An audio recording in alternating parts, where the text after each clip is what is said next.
বুড়িমার গল্প এখানে কোনো গল্প নয়, বাস্তব ঘটনা শুনুন।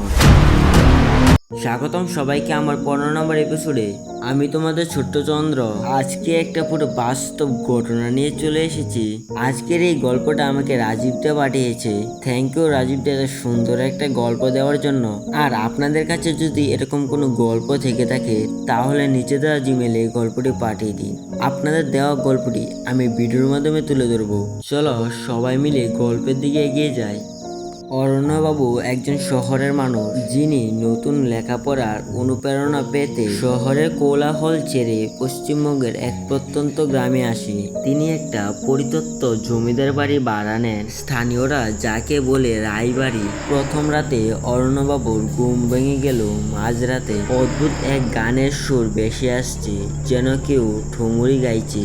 কয়েকদিন পর অরণ্যবাবু তার বাড়ির সামনে একটি পুকুর পাড়ে হাঁটতে গিয়ে দেখা হয় একটি মেয়ের সঙ্গে। মেয়েটার নাম ছিল কোমল।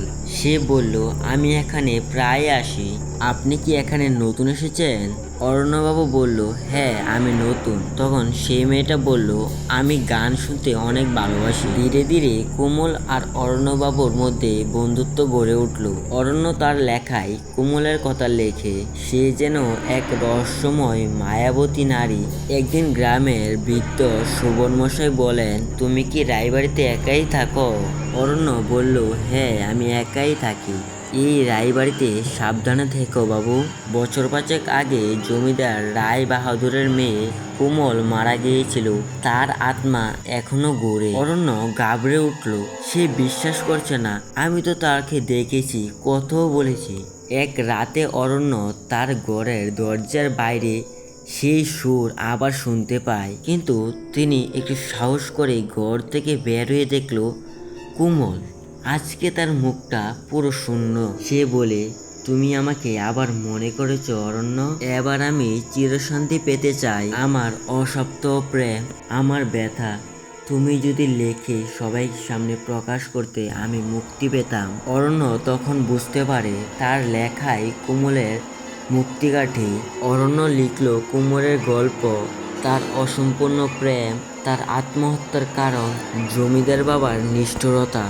অরণ্য বইটি প্রকাশের পর শেষবারের মতো যায় জমিদার বাড়িতে। সেই রাতে তিনি আবার শুনতে পায় সেই গান, কিন্তু এবার তা ধীরে ধীরে মিলিয়ে গেল। তারপর থেকে রায়বাড়ির সামনে আর কেউ কোনো গান শুনতে পায়নি। এখন আবার জমিদার বাড়িটা আগের মতো আলোকিত হয়ে উঠল।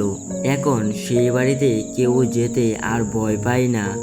আজকের এই গল্পটা এই পর্যন্তই। আর এই গল্পটা আপনাদের কাছে কেমন লেগেছে কমেন্টে জানাবেন। আর আপনাদের কাছে যদি এরকম কোনো গল্প থেকে থাকে তাহলে নিচে দেওয়া জিমেলে গল্পটি পাঠিয়ে দিন। আপনাদের দেওয়া গল্পটি আমি ভিডিওর মাধ্যমে তুলে ধরবো। অসংখ্য ধন্যবাদ সবাইকে ভিডিওটা শেষ পর্যন্ত দেখার জন্য।